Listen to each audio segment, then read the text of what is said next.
వెంకటేశ్వర స్వామి వారి అవతారమునందు ఉన్న గొప్పతనం ఏది అంటే కేవలము ఆయన దర్శనము చేత అంత పుణ్యాన్ని సంపాదిస్తాడు.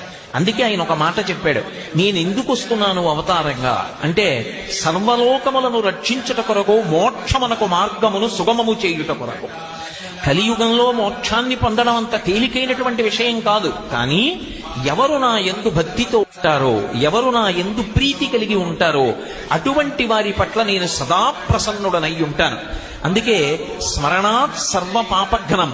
ఒక్కసారి వెంకటాచల క్షేత్రాన్ని కళ్ళు మూసుకుని ఆ 7 కొండలు తలుచుకుని, ఆ 7 కొండల మీద ఉన్నటువంటి ఆనందనిలయ విమానం, ఆనందనిలయ విమానంలో పద్మపీఠం మీద నిలబడినటువంటి ఆ స్వామి యొక్క దివ్యమంగళ విగ్రహాన్ని, ఆ దివ్యమంగళ విగ్రహం యొక్క వైభవాన్ని, ఆయన నిలబడేటటువంటి రీతిని, ఆయన పట్టినటువంటి ముద్రల్ని ఒక్కసారి స్మరించినంత మాత్రం చేత స్మరణాత్ సర్వపాపఘ్నం ఆ స్వామి